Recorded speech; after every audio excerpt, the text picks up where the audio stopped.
e iniciemos mientras los demás se van conectando.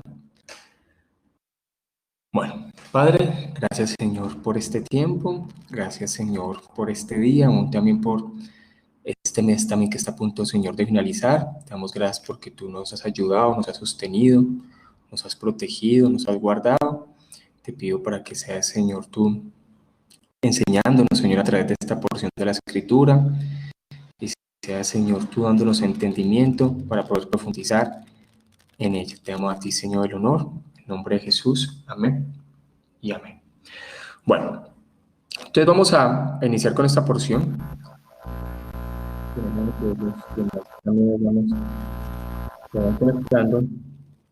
Listo. Entonces,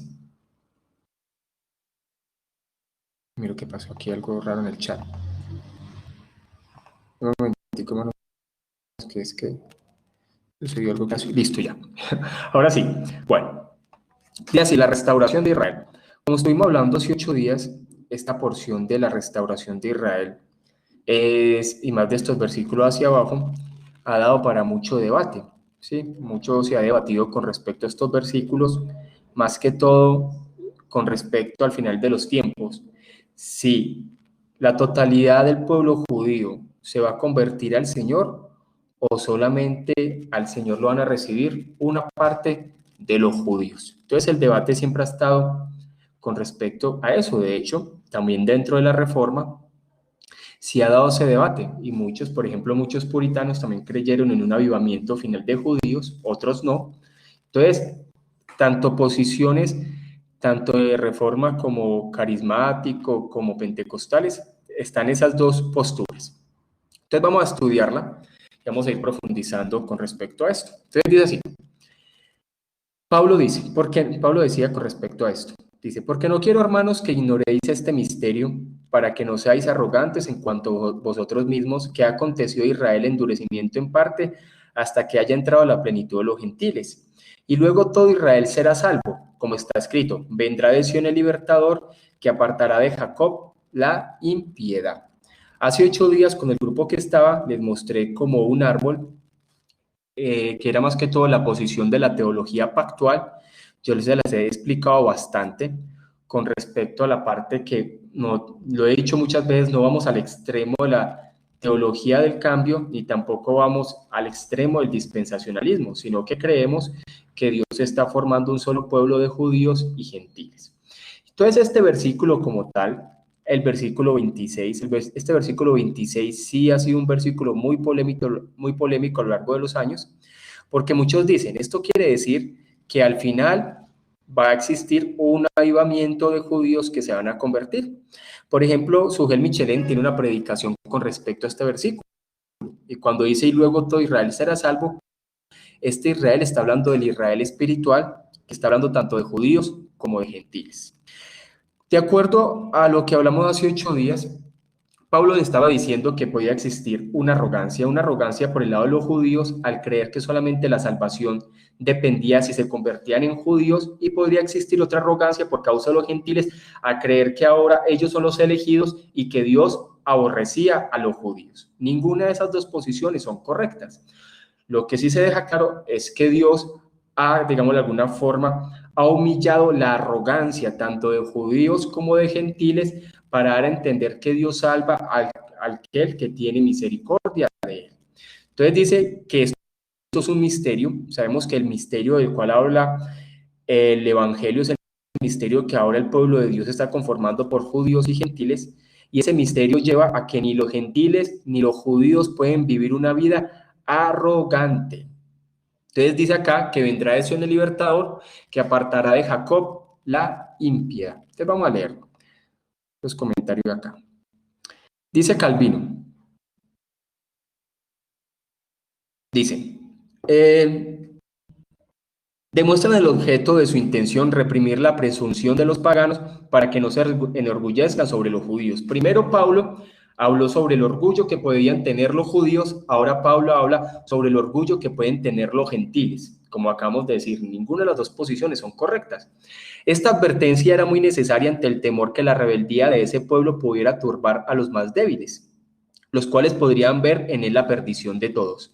Es también útil en la actualidad para que sepamos que la salvación de un cierto número, que un día finalmente será recogido por el Señor, está por ahora oculta, ni más ni menos que como pueda estarlo una carta cerrada y sellada. Recordemos que Calvino también era de la posición que al final del tiempo no iba a existir un avivamiento de judíos, sino que solamente un grupo dentro del pueblo de Israel iba a ser el que recibiría al Señor en las nubes. Entonces Pablo también empieza a decir acá que hay un grupo, podemos verlo desde el pueblo judío y también ese grupo de los salvos que van a estar en esa generación que va a recibir al Señor Jesús, de los elegidos de todas las naciones. ¿Alguien quiere hacer una pregunta con respecto a estos versículos? Yo sé que estos versículos dan para mucho. No sé si alguien quisiera hacer algún aporte especial con respecto a esto. Más que todo este versículo 26, que es un versículo que se utiliza bastante. Y luego todo Israel será salvo. La pregunta es aquí, ¿ese todo Israel es que toda la nación judía se va a convertir cuando el Señor venga? ¿O este todo Israel es que se da por entender que todo el pueblo de Dios, de judíos y gentiles, va a ser salvo? Esa es la gran pregunta. Y es la gran pregunta que ha estado por años. ¿Alguien quiere decir algo con respecto a esto?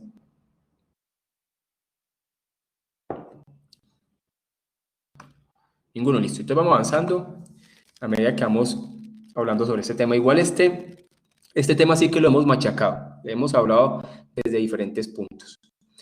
Dice, y este será mi pacto con ellos cuando yo quite sus pecados. Sabemos que el pacto, cuando hablamos del nuevo pacto, también aquí hemos enfocado mucho al entender lo que, recordemos que la Biblia solamente menciona 2 pactos de salvación, ¿sí? Un pacto que era el de obras, que al Adán y Eva quebrantarlo, ese camino ya quedó cerrado, para el hombre ya es imposible conseguir la salvación por obras, solamente fue para Adán y Eva quebrantarlo, para el hombre es imposible. Ahora solamente está vigente el pacto de gracia.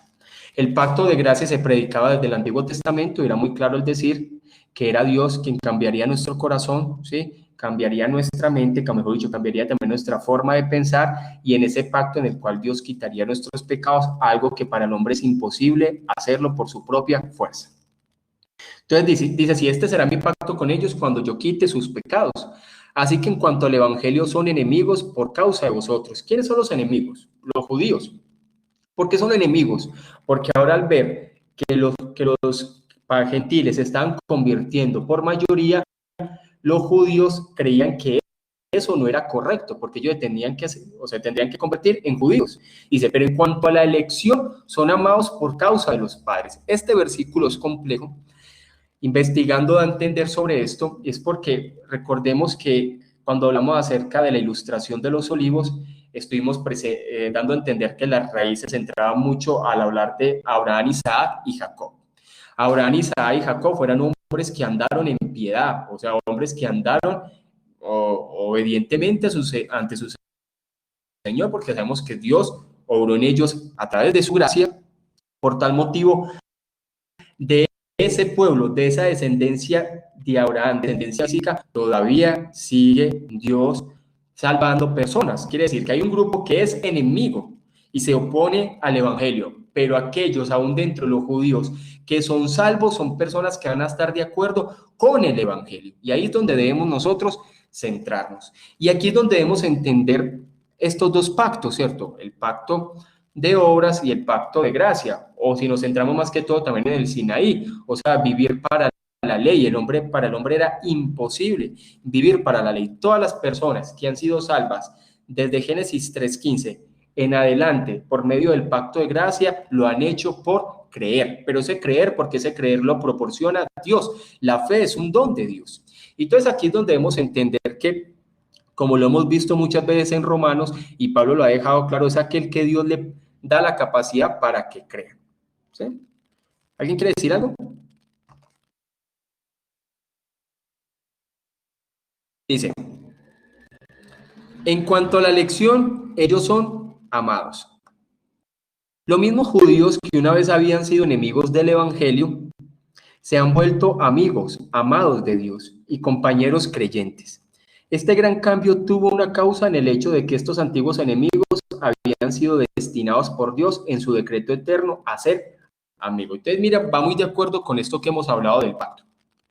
Habían muchos judíos que se enfrentaban a la predicación del evangelio y se enfrentaban al hablar acerca de que se predicara acerca de Cristo como el único camino de salvación, eran enemigos y se enfrentaban al evangelio. Pero los que sí lo aceptaban y aquellos que se hacían cristianos era por causa que Dios ya los había elegido y porque eran parte del decreto divino, y esos judíos convertidos que hacían parte del pueblo de Dios, de la iglesia del Nuevo Testamento de Jesús hacia adelante, era por causa que Dios lo había determinado. Y eran personas elegidas, y eran personas que Dios había elegido para que pertenecieran a su pueblo. Ahí queda entender, ¿sí? Las dos posiciones que hemos visto y que hemos dicho que siempre se han visto esas dos divisiones desde el inicio.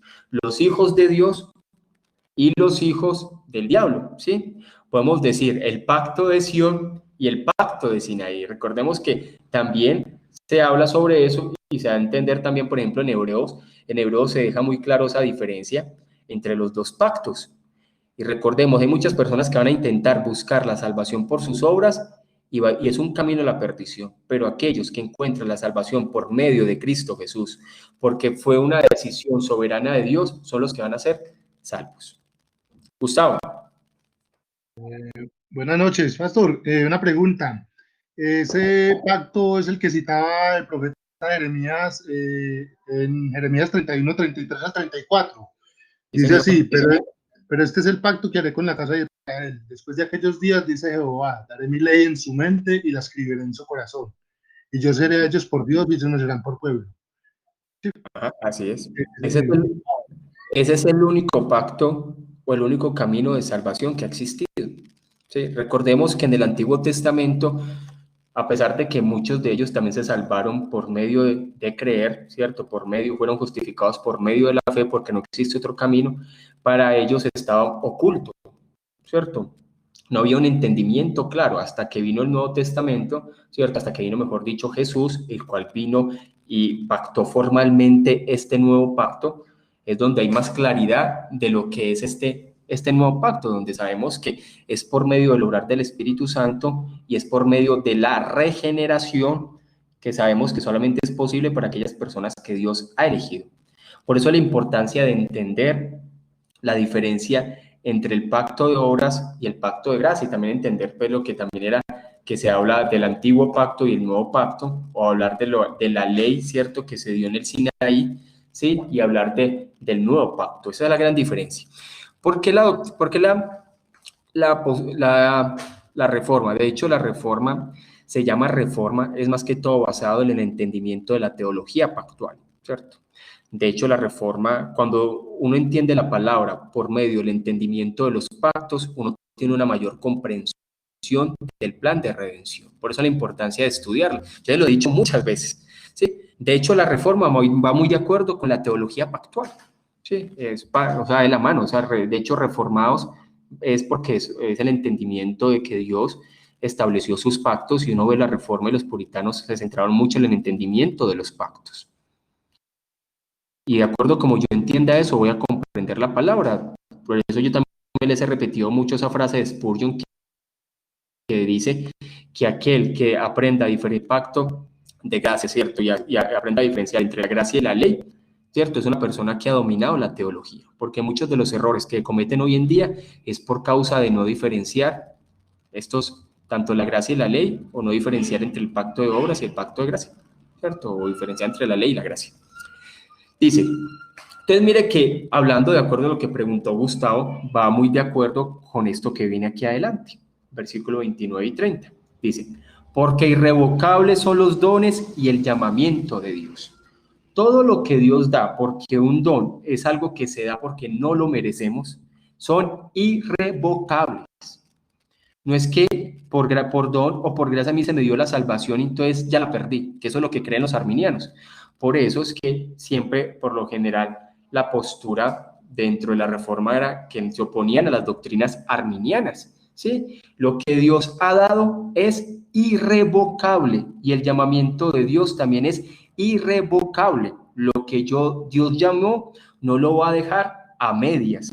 Lo que Dios le dio don y entendemos como don también como la fe, como el arrepentimiento, no es que Dios se lo va a quitar, ¿sí? Recordemos que hay un solo verdadero arrepentimiento, que nosotros constantemente nos arrepintamos, sí, pero hay un solo verdadero arrepentimiento y es el momento también cuando entra esa parte que llama la conversión. Un solo arrepentimiento es cuando yo de verdad decido, o sea, mejor dicho, me aparto de mi vieja manera de vivir y me entrego por completo a Dios. Es un solo arrepentimiento en mi vida. Que después durante a lo largo de mi vida yo me esté arrepintiendo y confesando mis pecados, sí, pero hay un solo arrepentimiento que es la conversión. O sea, yo no me estoy convirtiendo todo el tiempo, hay una sola conversión. Cuando hay mucha gente que dice, no, pero es que yo inicié mi vida cristiana y mi vida cristiana la inicié y yo me vine como a convertir después. Eso ya es otra cosa, ¿cierto? Pero en el creyente solamente existe una sola conversión, solamente existe una sola regeneración.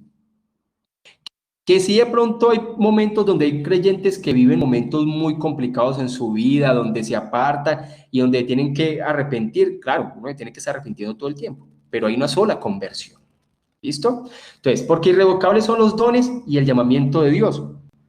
Pues como vosotros también en otro tiempo erais desobedientes a Dios, pero ahora habéis alcanzado misericordia por la desobediencia de ellos. Entonces, dice, vosotros también en otro tiempo erais desobedientes a Dios. Aquí lo que Pablo está dejando a entender, primero dice que el pueblo judío no es que era un pueblo que viviera perfectamente, de hecho el pueblo judío era un pueblo que caía en rebeldía, de apostasía en apostasía, y entonces dice, nosotros éramos rebeldes por naturaleza, como dice la Biblia, hijos de ira por naturaleza, ¿sí? Nosotros estamos acostumbrados al pecado, estábamos ciegos por todo lo que se vivía en nuestra cultura, pero dice, erais en otro tiempo desobedientes, pero ahora, entonces miren, hay una vida pasada y hay una vida nueva. Y esa vida pasada y esa vida nueva se llama regeneración. Antes éramos desobedientes, pero ahora he alcanzado misericordia. Es porque yo nazco de nuevo por medio del obrar de Dios en mí. ¿Y por qué ese obrar de Dios en mí? Se da a entender que es que porque también ese antiguo pacto finalizó y ese antiguo pacto fue evidente en el juicio del año 70 sobre los judíos, porque el pueblo judío fue un pueblo rebelde constantemente y se le había profetizado que entonces ese pacto que se había hecho con ellos en el Sinaí finalizaría y llegaría a un mejor pacto, que es hablando del nuevo pacto. Por la desobediencia de ellos, es que ahora el evangelio también se predica a las naciones y nosotros como latinoamericanos podemos decir que somos siervos de Dios. Pero todo se centró en qué? En la desobediencia también del pueblo judío, porque recordemos que Dios juzgó fuertemente esa generación. Y es claro que el antiguo pacto finalizó. Ahora hay un nuevo pacto que es un pacto eterno, que va a seguir por la eternidad, en el cual recordemos que el antiguo pacto era un pacto imperfecto, porque ese antiguo pacto no podía hacer que las personas obedecieran o vivieran para Dios. En cambio, este nuevo pacto, Dios exige, pero Él también da el querer como el hacer. Él también obra esos requerimientos para el creyente, para que nosotros podamos vivir para su gloria. Ahora, dentro del nuevo pacto hay personas impías, ¿no? Porque recordemos que dentro del nuevo pacto Dios ha santificado a todos los elegidos. Dentro del nuevo pacto solamente hay personas regeneradas, solamente hay personas que han nacido de nuevo. ¿Listo? Preguntas o aportes que quieran hacer. Están callados, están callados. Wilmer, se le escucha como con interferencia.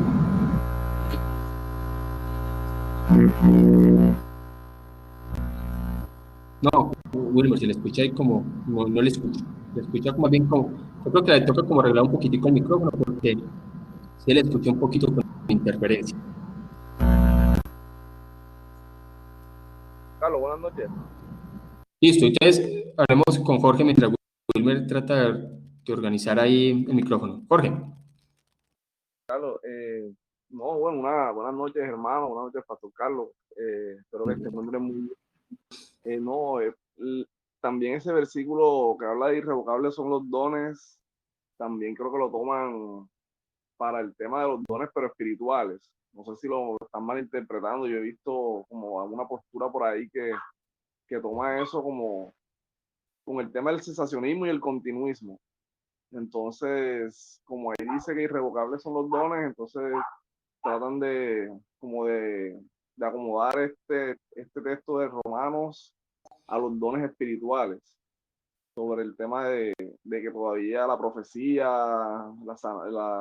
los milagros de sanidad y todas estas cosas, ¿sabes? Hechos por milagreros, porque obviamente sabemos que Dios continúa haciendo milagros, pero ya de pronto no por medio de, así como los apóstoles que tenían ese poder que venía de Dios para hacer los milagros y los prodigios, para que acompañaran el mensaje del evangelio en ese momento, Sí. en los siglos. Pero entonces yo sigo que toman ese versículo y lo llevan al tema de los dones también espirituales.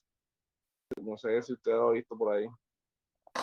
Sí. Yo he visto también que ese versículo lo utilizan mucho para tratar ese tema de los dones espirituales también.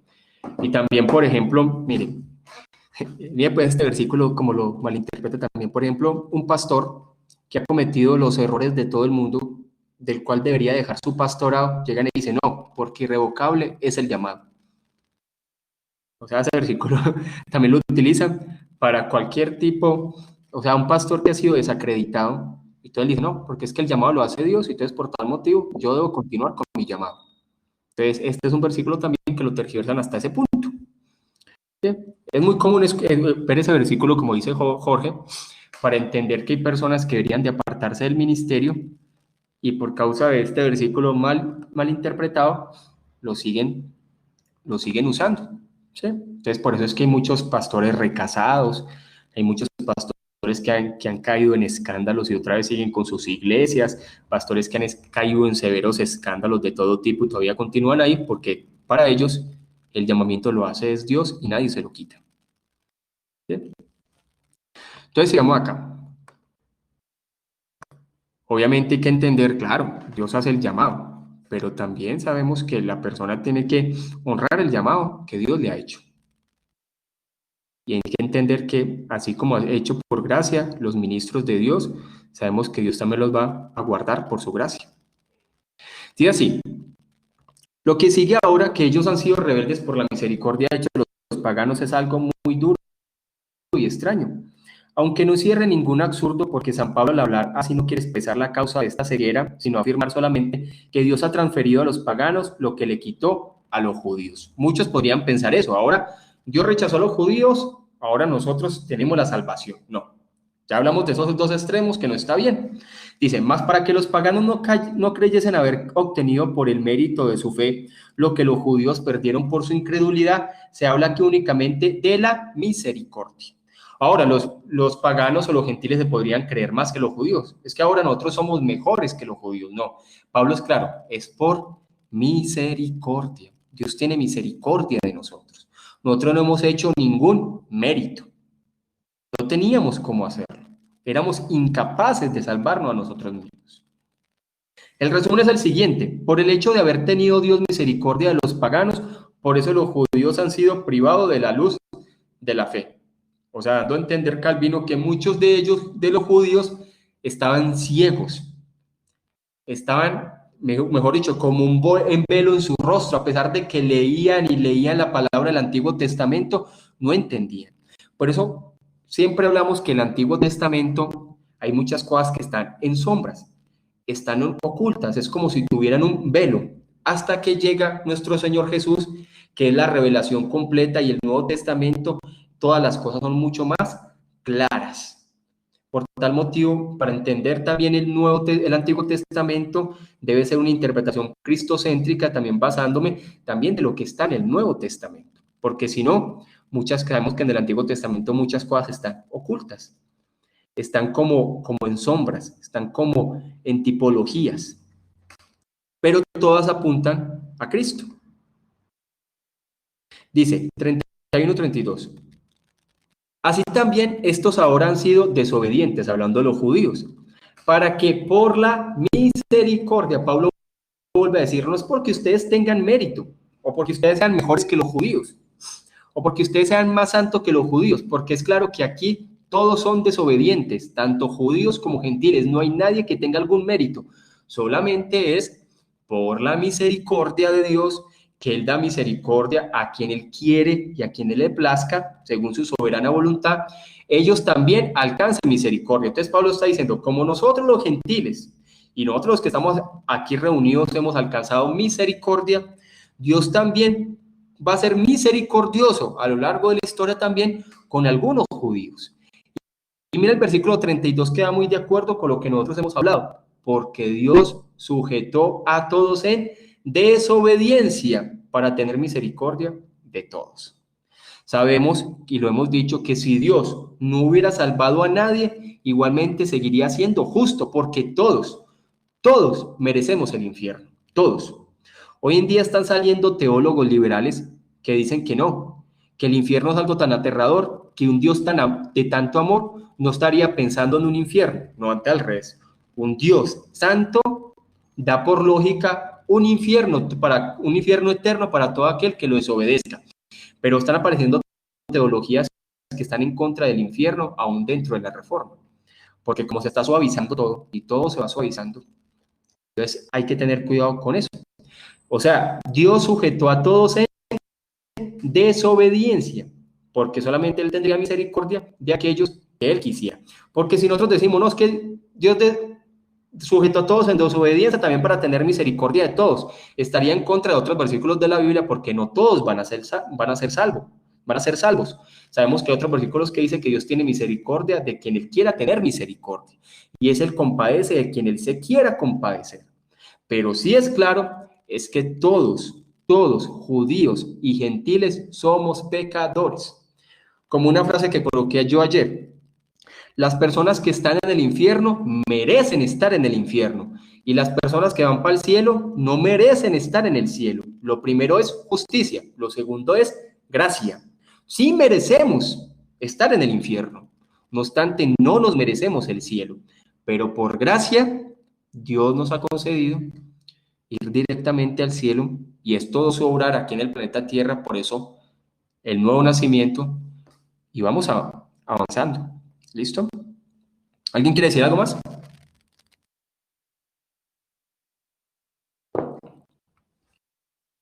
Un aporte adicional. Hendriksen dice lo siguiente: como lo demuestra a conjunción, porque hay una estrecha relación entre el versículo 32 y el pasaje que le precede, por lo tanto, si bien es posible obtener un significado comprensible cuando se saca el versículo 32 de su contexto y se lo aplica a toda la raza humana, como lo que acabé de explicar, porque yo podría decir, todos estamos en desobediencia, sí.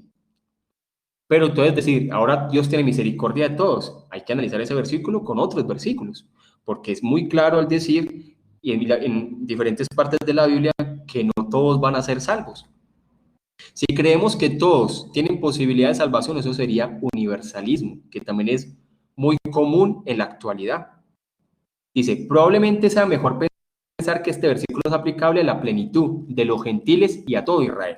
O sea, decir aquí que Dios tiene misericordia de todos, está hablando de los elegidos. Dios tiene misericordia de los elegidos dentro de los gentiles y los elegidos dentro de todo, del Israel de todas las épocas, y también de los gentiles desde Jesús en adelante, ¿sí? Dice, lo que Pablo está diciendo entonces es que Dios ha encerrado a todos estos israelitas y el número total de estos gentiles. Él los ha encerrado todos ellos como una prisión, la prisión de la desobediencia, ya que por naturaleza todos son desobedientes a la santa ley de Dios, como lo hemos explicado. Mire cómo funciona esto según lo que entendemos con respecto a las consecuencias del pecado original. Nuestro pecado y nuestra rebeldía sí tiene, digámoslo así, castigo. Hay que entenderlo así. Nuestra rebeldía y nuestra desobediencia sí tiene castigo. No obstante, nuestras obras buenas no tienen recompensa. Lo vuelvo a explicar. Mi desobediencia y mis pecados tienen castigo ante Dios, pero mis buenas obras de un corazón no regenerado no tienen recompensa, porque todas las buenas obras tienen una raíz de pecado. Ahora, cuando Dios viene y regenera un corazón, y Dios viene y salva a una persona, Dios sí ha ordenado buenas obras para estas personas como fruto de esa obra que Dios hace en estas personas. Ya lo hemos hablado. Pero entonces, todos merecemos el juicio de Dios. Solamente es por gracia y por la misericordia divina que vamos directamente a la glorificación. Dice así: su situación es desesperada, el pecado trastorna, la ley condena, la conciencia terroriza, el juicio final amenaza y Dios no lo ha aceptado. Por naturaleza tal es su situación, mejor dicho. El hombre pecador está en prisión de pecado. Para él es imposible liberarse. Para nosotros es imposible liberarnos de nuestro pecado por nosotros mismos. La regeneración es porque Dios obra en nosotros, ahora nos quita de la esclavitud del pecado y ya el pecado no nos domina. No obstante, todavía seguimos teniendo lucha contra el pecado hasta el último día de nuestras vidas, pero ya el pecado no tiene dominio en mí. ¿Listo? ¿Preguntas o aportes? Recordemos que, yo les digo para lo otro, hemos ajustado un poquito los tiempos, porque yo voy a seguir invitando personas, y estábamos haciendo todo muy largo. Entonces he ajustado unos tiempos para que sea un poquitico más corto y más accesible para muchas personas, porque hay muchas personas que de pronto no están acostumbradas a tiempos tan largos. ¿Listo? Entonces, 45 minutos esto y por ahí unos 15 o 20 minuticos el libro. Entonces vamos a estar ahí 15. ¿Preguntas hasta ahí?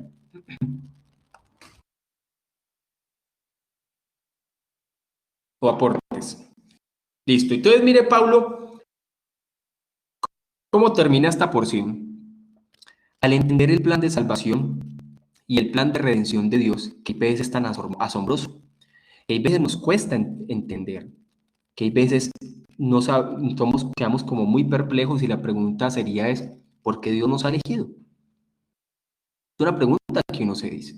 Solamente uno puede decir, me rindo ante Dios y vivo en agradecimiento, porque nosotros no tenemos la razón de ser, porque solamente sabemos que es una decisión soberana de Dios. Y Pablo dice, oh profundidad de las riquezas, de la sabiduría y de la ciencia de Dios. Cuán insondables son sus juicios e inescrutables sus caminos. Pablo llega a entender eso. Qué profundo es el tema de la salvación. Qué profundo son los decretos divinos. Qué profundo es el plan de redención que Dios unió todo en Cristo Jesús. Y Dios quiso salvar a quien Él quiso. Es un plan maravilloso que a medida que se estudia y se profundiza más, uno aprende a entender el valor y la riqueza de la sabiduría y de la ciencia de Dios.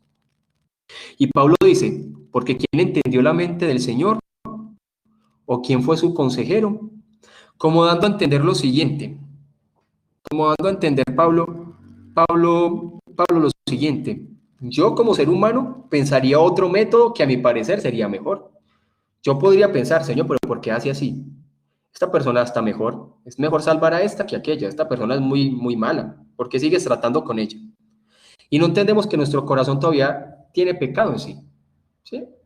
En cambio sabemos que Dios es santo, Dios es puro, y la pregunta es, ¿quién ha entendido la mente del Señor? ¿O quién fue su consejero? Nosotros por lo general siempre recibimos consejo y nosotros vamos creciendo en conocimiento. A Dios no le enseñó nadie. Su conocimiento siempre permanece tal cual por toda la eternidad. Es el mismo. Dios no cambia, es el mismo ayer, hoy, por los siglos. Y ahí es donde nosotros solamente tenemos que centrarnos y decir, Dios es soberanamente grande. ¿Quién entendió su mente? ¿O quién fue su consejero? ¿Alguien quiere decir algo?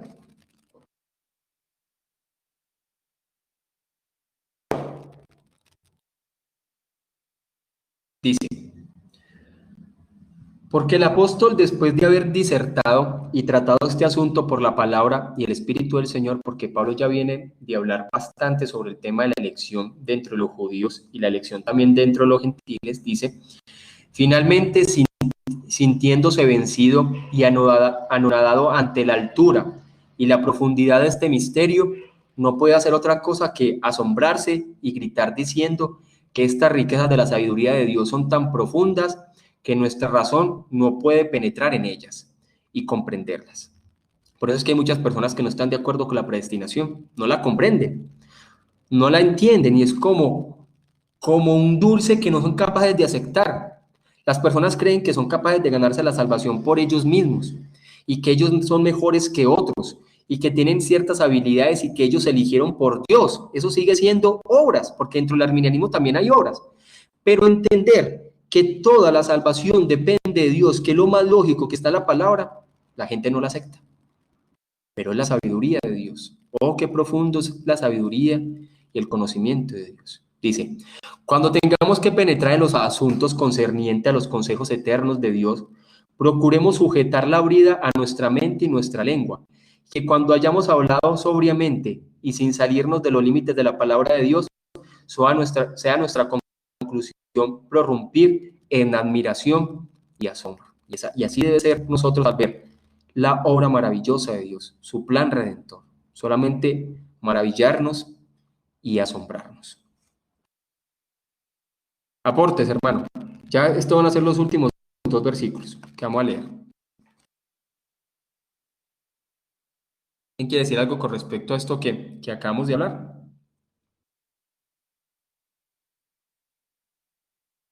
Bueno, dice así. ¿O quién le dio a él primero para que le fuese recompensado? O sea, nosotros tenemos algo para devolverle a Dios, nada. O sea, es que hay veces nos enseñan como que Dios nos recompensa porque nos portamos bien. No, todo lo que recibimos es por gracia, no lo merecemos, porque Dios quiso así, va de acuerdo a su voluntad. Hay veces tenemos en nuestra mente, y como que es una de las cosas que más duro se nos es sacar de la cabeza del carismatismo, creemos que somos capaces de comprar a Dios o mover a Dios por nuestras obras. No, solamente es por su gracia, por su soberana voluntad. Dice, porque de Él y por Él y para Él son todas las cosas. A Él sea la gloria por los siglos. Amén. Amén. Entonces es claro. ¿Algo le podemos nosotros devolver a Dios? No. ¿Dios nos tiene que recompensar y obligarlo para algo? No. ¿A través de un pacto? ¿A través de una obra? No.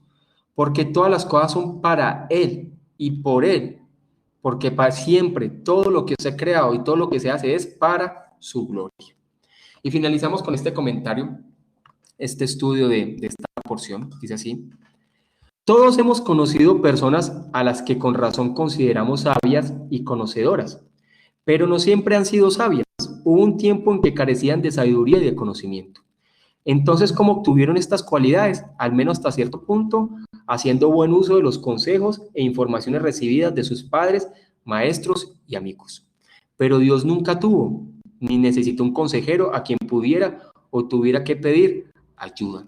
Todo está en lo que conoce como la voluntad secreta de Dios. Nosotros conocemos la voluntad revelada. La voluntad revelada es lo que tenemos en los 66 libros y la cual tenemos que estudiar. Pero la voluntad secreta es la que nosotros no conocemos, que es el decreto también divino. Nosotros solamente tenemos que clamar y orar para que Dios sea guiándonos. Y no considerarnos nosotros dioses, sino solamente depender de Él, porque su sabiduría es profunda. Y hay veces nosotros no la entendemos. Y hay veces nos parecería que es mejor de una forma que como de otra. Pero es Dios obrando y nosotros solamente tenemos que decir, Señor, haz tu voluntad. ¿Listo? Bueno, conclusiones de esta porción, antes de entrar como a hablar un poquito sobre el libro. Yo vi que Sebastián está como escribiendo algo. Dice, eso es muy cierto, lo que dice Sebastián. La buena teología no debería generar orgullo, sino como aquí con Pablo nos hace alabar a Dios. La teología debería de llevarnos a ser más humildes, a llevarnos a analizar más. Hoy estamos viendo un fenómeno que hay muchos teólogos de Facebook. Igual todos publicamos por Facebook y pues no es mi parecer, ¿cierto? Está bien porque pues uno publica sus posiciones. Pero hay unos como que solamente se quedan en conocimiento. Y el solo conocimiento envanece y no sirve de nada. ¿Sí? Y llevar un título de reformado tampoco sirve de nada. ¿Sí? Es necesario vivir lo que se aprende y vivir lo que se estudia. Si no se vive y si no se aplica a mi vida y lo que está acá no lo reflexiono para que haga parte de mi vida, solamente es superficialidad y ya. ¿Listo? Otro aporte con respecto a esto. ¿Alguien que quiera decir algo adicional? Antes de entrar como a hablar un poquito sobre el libro. Casi no escuchaba a varios. Wilmer quería decir algo, si quiere lo escribe por ahí Wilmer, que yo vi que ahorita quería hablar, pero es que le escuchaba como una interferencia en el micrófono. O si quiere lo escribe por el chat, Wilmer. Se le escucha como una interferencia.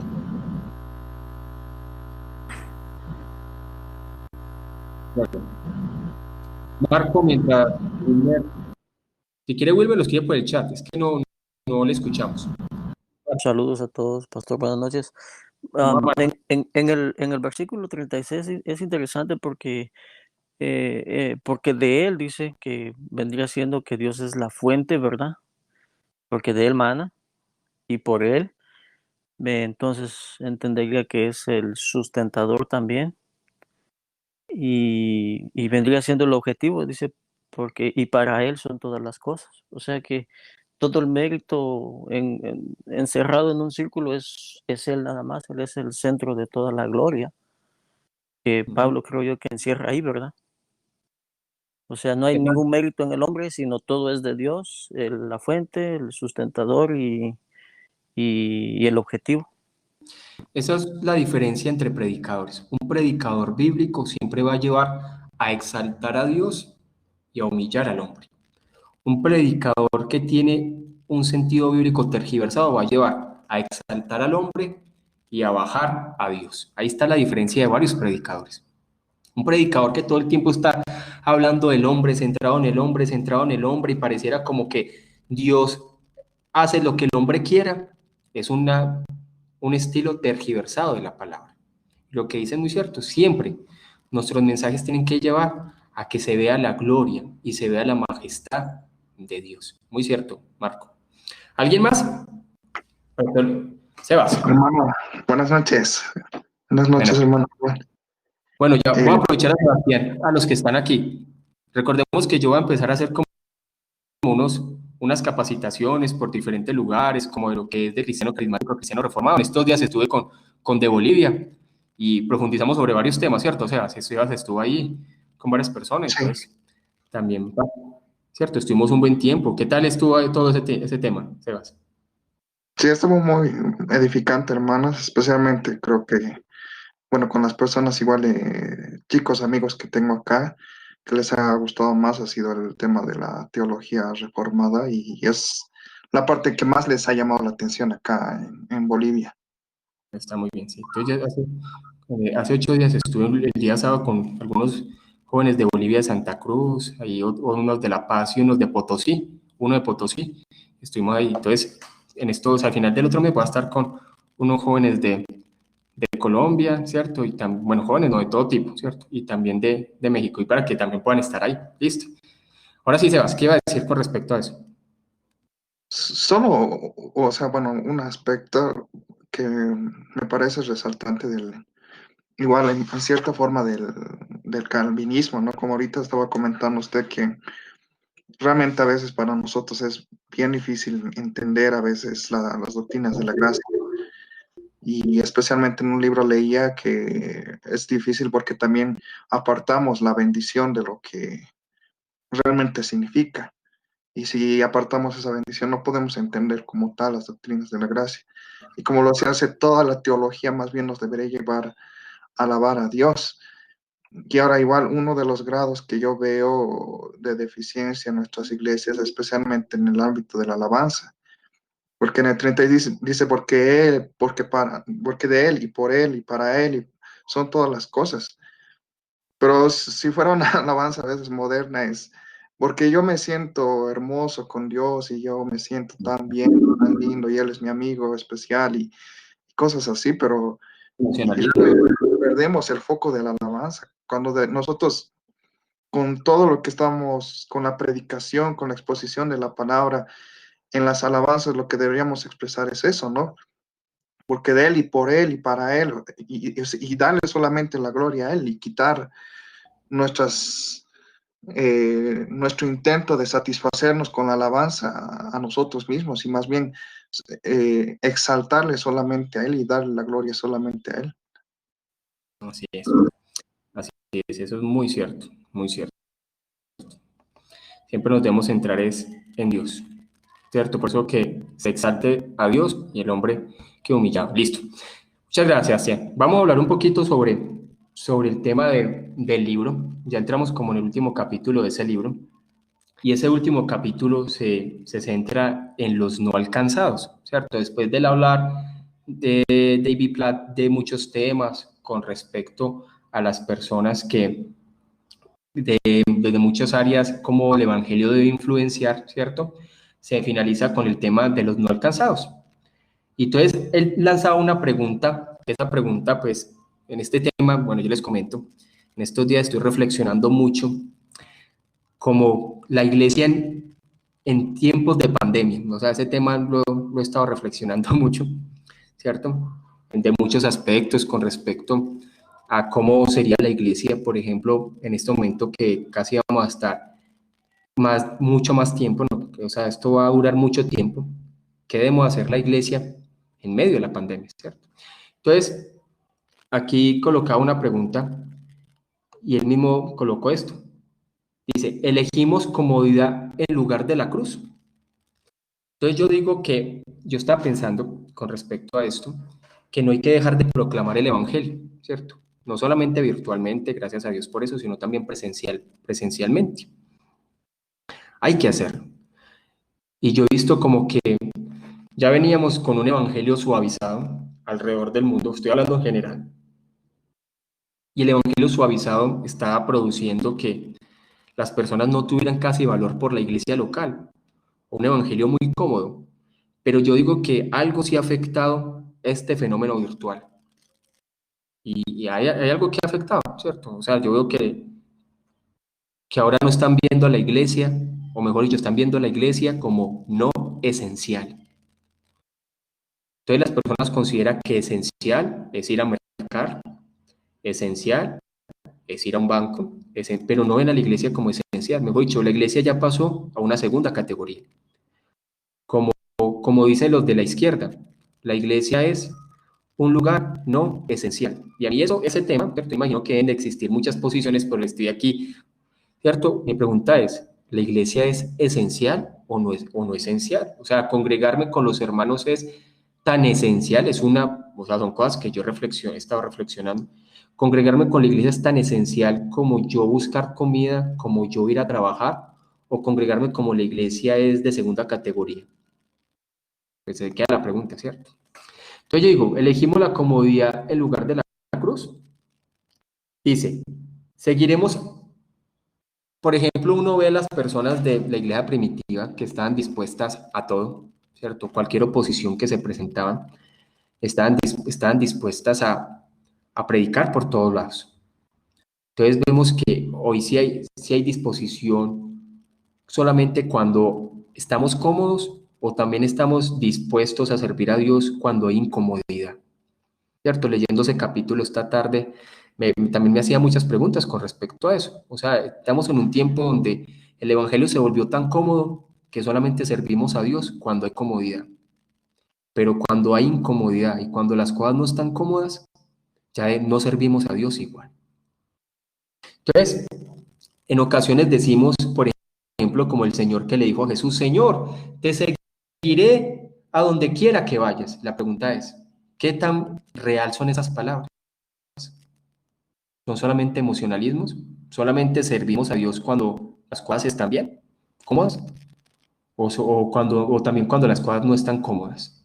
Recordemos que la iglesia avanzó a lo largo de la historia, no por comodidad, sino que los grandes ministros de Dios fueron que se mantuvieron firmes en medio de diferentes circunstancias, llámese persecución, llámese en tiempos de guerra, tiempos de hambruna, cualquier tipo de tiempo. Por ejemplo, los puritanos. ¿Por qué los puritanos son tan nombrados? Porque es que los puritanos avanzaron en medio de angustias, tribulaciones, de cualquier tipo. ¿Sí? Entonces yo he visto que estamos en una generación donde seguir a Cristo se volvió muy relajado. Se volvió relajado. Y de hecho ese capítulo me causó curiosidad porque hablas de eso. O sea, seguir a Cristo se volvió cómodo. Cuando hay comodidad lo sirvo, cuando las cosas son incómodas, no lo sirvo. ¿O qué opinan ustedes con respecto a esto?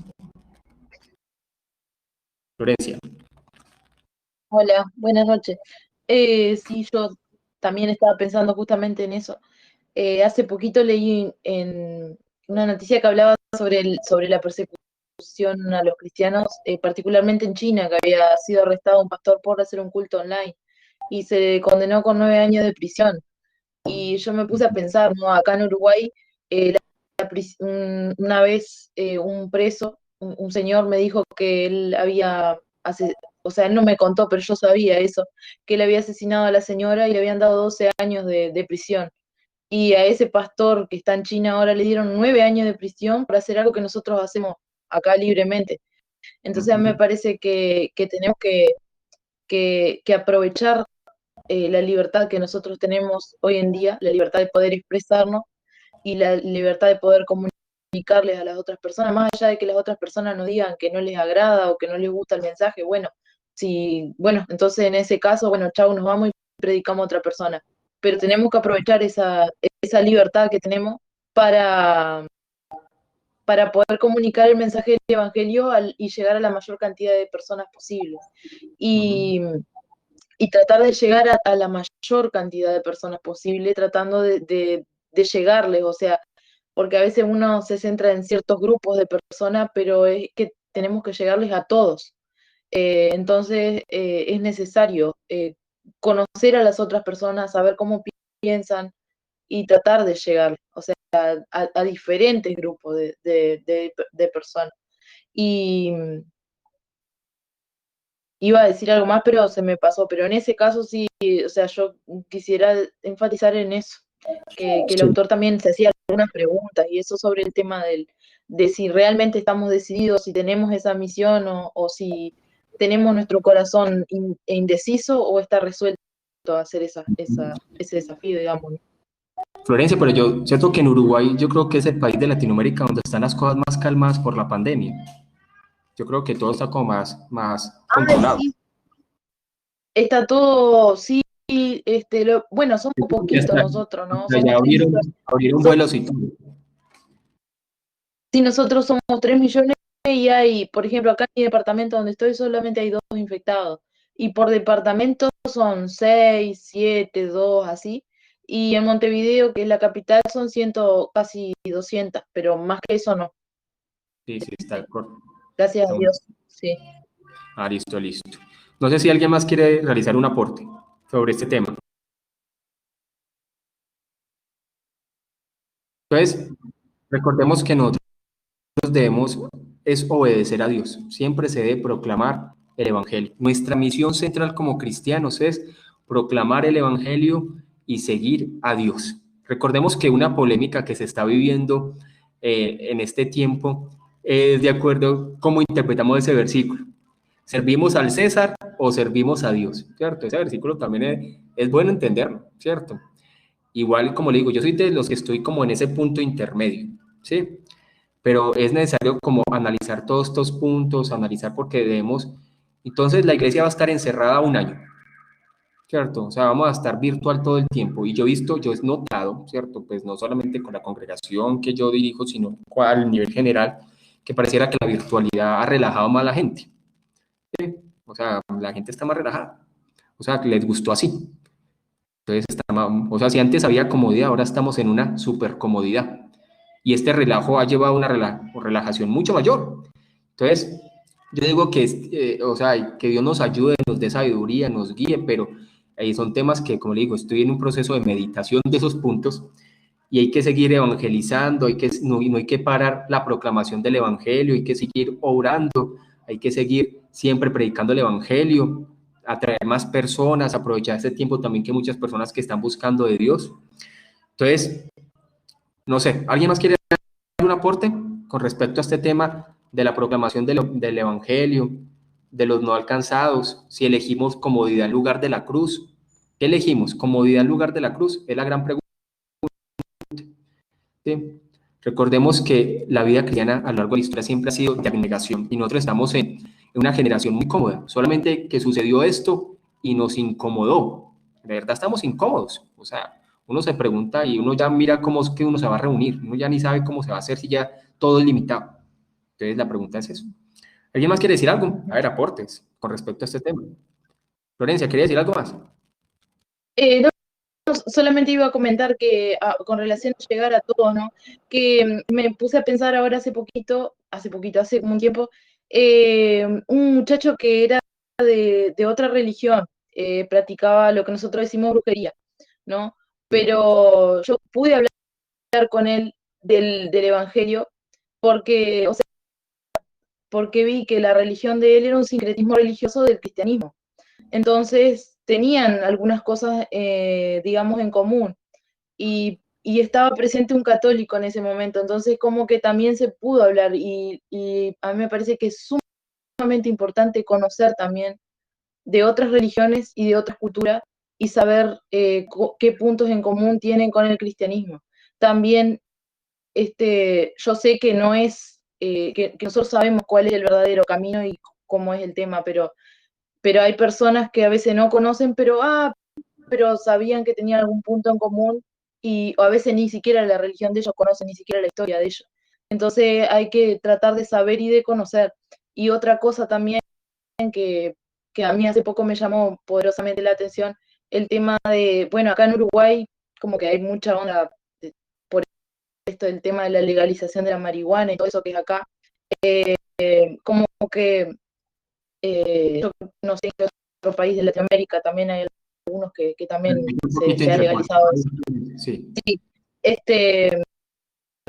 y bueno, y acá como que tienen mucha onda de los hippies, onda de los rastafari y todo ese tipo de personas que siguen ese tipo de tribu y de tribu urbana, digamos, ¿no?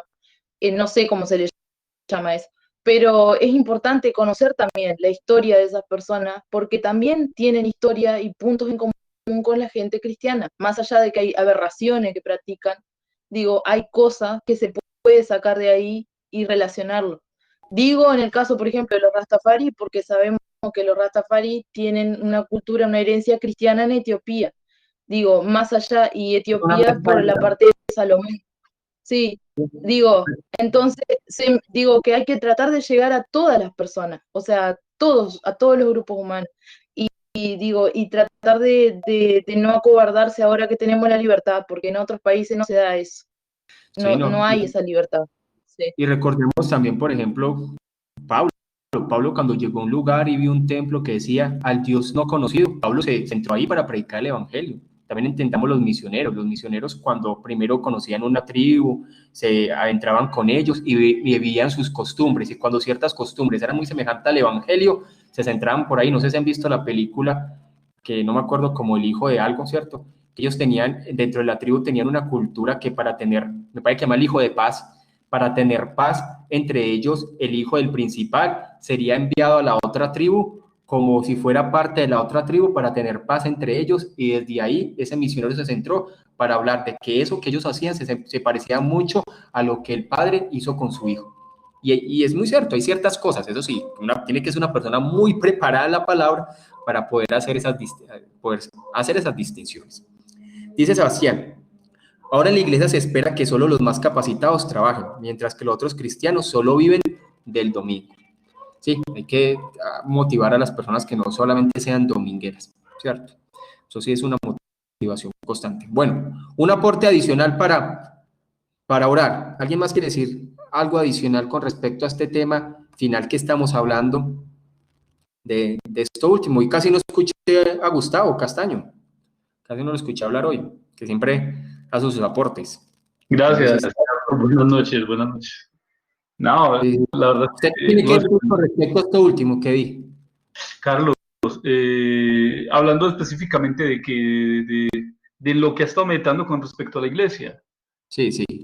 No, Carlos, mire, este es un tema tan complejo porque, bueno, hablando para nosotros, aquí en nuestra nación, es muy difícil porque si nosotros quisiéramos tomar la decisión de reabrir, nos estamos exponiendo, pero no hablo solamente del virus, no es tanto ese tema, es que prácticamente a la iglesia se puso bajo cuerda, o contra las cuerdas más bien, porque prácticamente eso justamente estamos hablando con nuestro pastor en estos días, no recuerdo cuál es el monto, la lista de protocolos para poder abrir las congregaciones, los templos es demasiado extensa, y Gustavo, si se falla, señor. con decirle a usted que yo que soy una congregación chiquita me tocó hacer un proyecto de 26 páginas.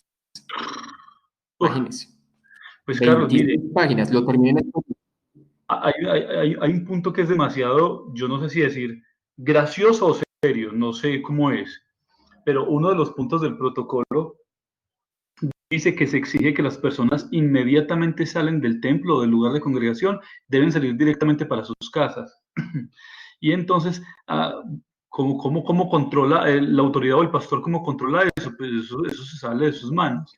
Y No, también no, se dice que sí. eso no tiene control. Y dice que si se llega a fallar, que es una posibilidad, si se llega a fallar en uno de los protocolos, el pastor o el líder o la persona encargada puede ocurrir en sanciones legales y económicas. Y creo que las sanciones económicas hablan, no sé si eran de 1.000 o 10.000 salarios mínimos. O sea, es una cosa que extralimita las capacidades económicas. Entonces uno dice, yo quiero, pero no puedo. Es complejo, es complejo. Ah, pero mire, hay que aprovechar que por lo menos en Colombia ya se permite. Hay otros países donde ya los permiten y quieren abrir. Así es. Obviamente están exigiendo mucho, como le digo, eso bien marco de bioseguridad, marco de yo no sé qué, evidencias fotográficas, protocolo para todo. Agendar a las personas para cada servicio. Son 27 páginas de protocolos. No, y la agenda, y agendar para cada servicio a las personas, ¿cierto? Así. Si usted hace un servicio una hora, tiene que estar registrado quiénes son, una cosa a la otra. Además de las limitaciones, que pareciera que la iglesia va a tomar un tono, no sé si antinatural, porque prácticamente el contacto es mínimo, solamente una hora de servicio. Bueno, son tantas cosas que, no sé. Sí, sí. Igual como usted dice, ese tema, hay posiciones por todos lados. Eso es muy cierto. Marco iba a decir algo, muchas gracias, Gustavo. Sí, pastor. Bueno, yo ahorita que ustedes hablan en su país, sí está muy, prácticamente lo ve uno como algo imposible abrir una iglesia, cosa que aquí en Estados Unidos no, al menos donde yo vivo, no ocurre igual, porque aunque si bien es cierto, hay un cierto protocolo, cada estado es diferente, ¿verdad? Según por el índice de contagios que hay a diario y basado en las muertes también. Pero aquí las iglesias han estado abriendo siempre con algunas medidas de seguridad, pero no hay no hay 27 páginas que elaborar de protocolo, simplemente es un distanciamiento, mascarilla, y muchos lo llevan así. Pero hay otros que no han abierto por la sencilla razón de que son iglesias demasiado grandes. Yo donde yo asisto no está funcionando, sino es virtual porque hasta donde yo tengo entendido son arriba de 12,000 personas que asisten a la iglesia. Entonces, es muy complejo dirigir a toda la gente, mayormente porque la gente es mayor de 50 años. Casi un 65% está en ese rango de edad. Y el otro número serían entre 20 quizás a 40, a 50, y de ahí son los niños, que también es otro buen número.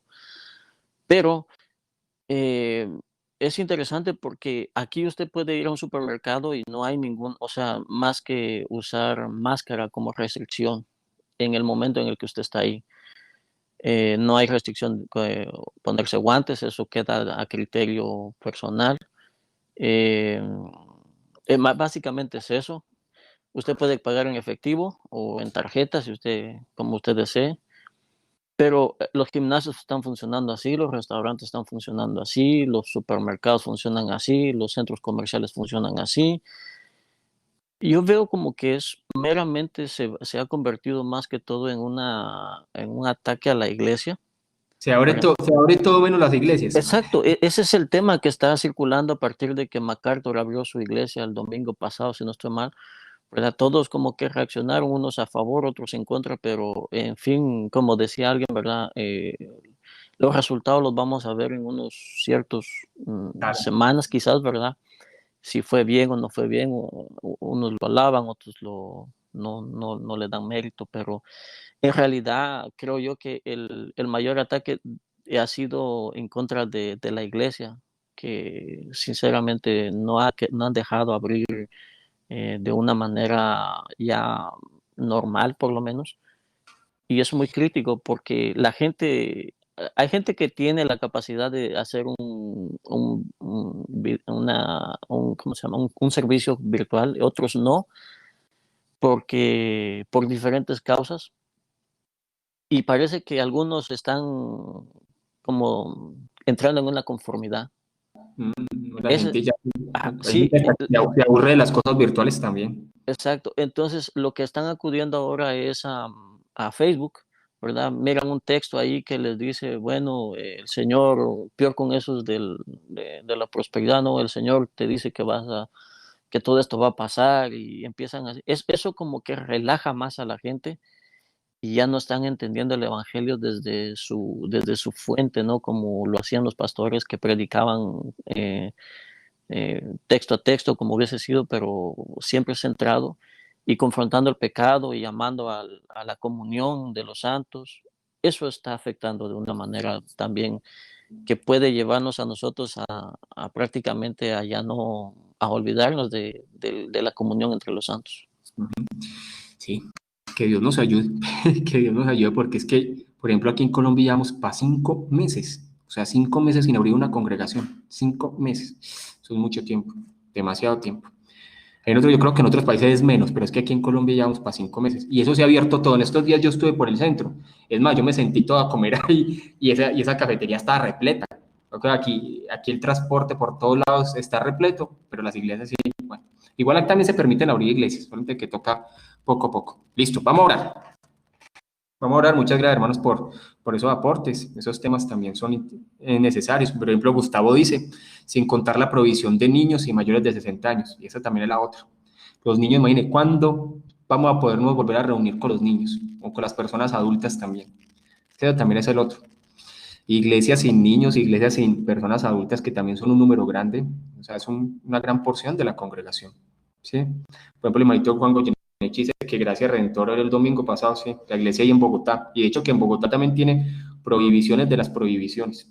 Uno les va a tocar hacer, yo aquí meditando también, es un culto mixto, un culto presencial virtual, ¿cierto? Virtual para unas personas y presencial para las que estén ahí.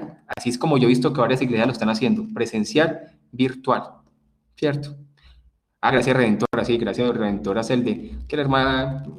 Hay que analizar varias cositas ahí, hay que analizar varias cositas ahí que estuve mirando también. Ya sé que lo que dice el marito Juan Goyeneche, hay que analizar varias cositas ahí también.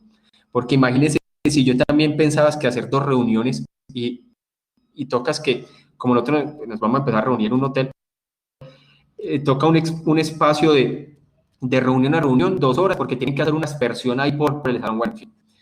Pero bueno, vamos a orar. Vamos a orar que sea Dios ayudándonos, porque este tema, hermano, ha incomodado a la iglesia, ¿cierto? Dios lo permitió también por su soberana voluntad, con un propósito, que Dios nos ayude. A mí lo que me preocupa es que muchas personas ya le están dando el enfoque del evangelio social, es que esto es lo que necesitamos, o sea, todos aquellos que no les interesa la iglesia local ni reunirse, esa es la postura que sacan. Es que así, Dios no nos llamó a estar en un templo, la iglesia no es un templo, a esa posición, yo con eso sí no voy, ¿cierto? Que la iglesia tiene que ser presencial y el contexto del libro de Hechos y del Nuevo Testamento es la iglesia reunida presencialmente. Que Dios nos ayude cómo vamos a hacer, que Dios nos guíe, que Dios nos dé su... Ahí estoy pidiéndole al Señor que me dé entendimiento para mirar también cómo empezar a trabajar, bueno, con los hermanos ahí en diferentes momentos. Igual todo lo estamos haciendo virtual, pero toca poco a poco ir recobrando lo presencial. Bueno, oremos. Oremos. Bueno, Padre, gracias Señor, porque tú eres un Dios santo. Gracias Señor por estos temas, Señor, que estuvimos viendo acerca de Romanos. Dejamos a ti, Señor, la gloria y sabemos que solamente es por tu misericordia, Señor. Nosotros no teníamos ningún mérito, no teníamos algo especial, solamente sabemos que pertenecemos a tu pueblo, Señor, porque tú te has compadecido de nosotros. Te damos, Señor, a ti la gloria. Te seguimos, Señor, colocando este tema del coronavirus. Latinoamérica ya se ha convertido, Señor, como en el foco, Señor, mundial por tantos casos. danos sabiduría, Señor, tantas decisiones también que tienen que tomar los pastores tan fuertes en este tiempo. Esto es un tiempo de tomar decisiones muy fuertes. Ayuda, Señor, a cada pastor a tomar también las decisiones correctas para su congregación. En el nombre de Jesús. Amén y amén. Quiero orar por los pastores, hermano. Esto es un tiempo de decisiones trascendentales y decisiones que pueden generar mucha polémica. Amén. Bueno, Dios los bendiga. Bendiciones. Bendiciones, hermano. Que descanse. Amén. Dios los bendiga a todos. Feliz noche.